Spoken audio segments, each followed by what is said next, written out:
बिहार में 10वीं बोर्ड की परीक्षाएं चल रही हैं और इसमें कई जगह जमकर नकल हो रही है। बिहार में 10वीं की परीक्षाएं उन तमाम परिवारों के लिए किसी जलसे से कम नहीं होती जिनके बच्चे इसमें शामिल होते हैं। बच्चों को अच्छे नंबरों से पास कराने के लिए उसके घर वाले भी अपनी ओर से पूरा जोर लगाते हैं। इसके लिए परीक्षा केंद्र पर अभिभावकों का जमावड़ा दिख रहा होता है। 3 तस्वीरें आप स्क्रीन पर देख रहे हैं। एक वैशाली की है, दूसरी हाजीपुर की और तीसरी नवादा की। यहाँ खुलेआम 10वीं की परीक्षा में नकल हो रही है और इसमें माँ बाप के साथ साथ रिश्तेदार तक बढ़ चढ़ कर हिस्सा ले रहे हैं। पुलिस वाले मौजूद हैं लेकिन खुद को लाचार पा रहे हैं। ये हालत बिहार में दशकों से है, चाहे वो 10वीं की परीक्षा हो, 12वीं की हो या फिर कॉलेज का एग्जाम हो। हर तरह की परीक्षाओं में इस तरह की नकल बिल्कुल आम बात है। जबकि शिक्षा मंत्री पीके शाही ने कहा है कि नकल रुकवाना सिर्फ सरकार का नहीं बल्कि अभिभावकों की भी जिम्मेदारी है। यहां हम आपको बता दें कि अधिकारी नकल रुकवाने का दावा कर रहे हैं, लेकिन इसके बावजूद बड़े पैमाने पर नकल हो रही है। राज्य सरकार ने लगता है अपने हाथ खड़े कर दिए। 14 लाख से अधिक परीक्षार्थी हैं, 1100 से ज्यादा केंद्र हैं राज्य में, और एक परीक्षार्थी को कदाचार नकल कराने में उनके अभिभावक, सहयोगी, रिश्तेदार मिला के अगर 3-4 सहयोगी हैं तो ये संख्या कोई 60-70 लाख की संख्या है। और इतनी बड़ी संख्या को नियंत्रित करना, कदाचार मुक्त परीक्षा 100% कदाचार मुक्त परीक्षा आयोजित करना, ये मात्र क्या सरकार की अकेली जिम्मेवारी है? क्या ये इसमें सामाजिक सहयोग की आवश्यकता नहीं है? और क्या सामाजिक सहयोग के बिना सरकार कदाचार मुक्त परीक्षा आयोजित करने में सफलता प्राप्त कर सकती है? हमारे वरिष्ठ सहयोगी मनीष कुमार हमारे साथ हैं। मनीष, हम 3 जगहों की तस्वीरें देख रहे हैं, लेकिन कमोबेश ये हालत पूरे बिहार की है जहां जहां भी एग्जाम हो रहे होते हैं। इन तस्वीरों के आने के बाद जमीन पर कुछ फर्क पड़ा?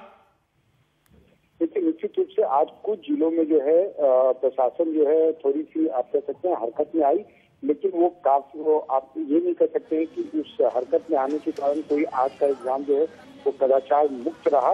आज भी चीटिंग चल ही रही है, जगह जगह से शॉट्स भी आ रहे हैं। ये बात अलग है कि जिस वैशाली के जिस महानार केंद्र का फोटो सबसे पहले आया था, जिस विजुअल सबसे पहले चले थे, वहाँ पर बिहार बोर्ड के सेक्रेटरी वहाँ पहुंचे, उन्होंने इंस्पेक्शन किया, लेकिन इससे कुछ होने वाला नहीं है क्योंकि ये ऊंट के मुंह में जीरा के फोरन के समान है। तो क्योंकि जो जिला प्रशासन के अधिकारी हैं, वो चाहे डीएम हो या एसपी या खुद राज्य सरकार भी है, राज्य सरकार हर बार एडवर्टीजमेंट देती है सारी और अपनी औपचारिकताएं एक तरह से कहते हैं, आप कह सकते हैं कि औपचारिकताएं की जाती हैं कदाचार रोकने के नाम पर।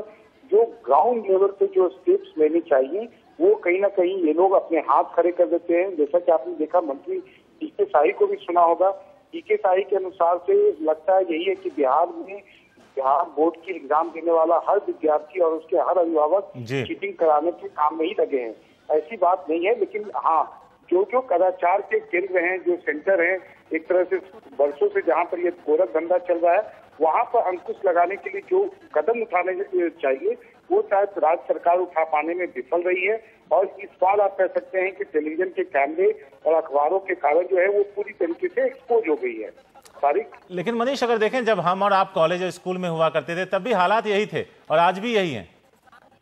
निश्चित रूप से उस जमाने में एक चीज है कि 24 आवर्स के चैनल्स नहीं होते थे, अखबारों में इतनी प्रमुखता से छापा नहीं जाता था, और खासकर जो जिला मुख्यालय के जो केंद्र होते थे वहाँ पर थोड़ी सी सतर्कता बरती जाती थी। वहाँ पर जो चीटिंग पे जो चोरी होती है उसे रोकने के लिए कुछ कदम उठाए जाते थे। लेकिन अब जो है आप ये मान सकते हैं जो सुदूर के इलाके होते थे वहाँ पर, अगर आपको याद हो सारी, तो वहाँ पर इस तरीके की घटनाएं आम बात होती थी। लेकिन अब जिला मुख्यालयों पे भी आप कह सकते हैं कि जहाँ पर जिलाधिकारी एसएसपी के नाक के नीचे जो है ये खुल्लम खुल्ला कदाचार हो रहा है, तो ये एक तरह से उनकी आप कह सकते हैं कि इनडायरेक्ट वे में उनकी संलिप्तता भी दर्शाता है कि कहीं ना कहीं उनकी मिली भगत है, जिसके कारण वो इस तरीके के छूट देते हैं। फारिक मनीष, हम यहाँ आपसे जानना चाहेंगे, जो अभी शाही साहब ने कहा कि अभिभावकों की भी जिम्मेदारी है, हम ये जानना चाहते हैं, मजबूरी व्यक्त कर रहे थे, खींच बता रहे थे, या फिर कह रहे थे कि हो ही नहीं सकता? ठीक, देखिए, निश्चित रूप से अभिभावकों के ही एक तरह से आप कहेंगे कि बिहार बोर्ड का जो रिजल्ट होता है वो आपके भविष्य को, क्योंकि आप कॉलेज में जाते हैं, +2 करने के लिए जाते हैं, बाहर जाते हैं, तो हर अभिभावक का यही प्रयास होता है कि उसके बच्चे को कैसे अधिक से अधिक नंबर आए। लेकिन ये जो कदाचार करने वाले बच्चे हैं, ये पास करने की जुगाड़ में रहते हैं और एक तरह से वो नियमित रूप से पढ़ाई नहीं करते, क्योंकि आप चोरी करके आप फर्स्ट डिवीजन नहीं आ सकते हैं, आप पास कर सकते हैं या सेकंड डिवीजन ला सकते हैं। तो ये वैसे लोग हैं और ये ऐसे सेंटर हैं जहाँ पर एक तरह से ठेका लिया जाता है आपको पास कराने का। तारिक, शुक्रिया मनीष इस सारी जानकारी के लिए। तो बिहार में 3 जगह की तस्वीरें हैं जहां 10वीं के एग्जाम में खुलेआम चीटिंग हो रही है, प्रश्नों के उत्तर छात्रों तक पहुंचाए जा रहे हैं।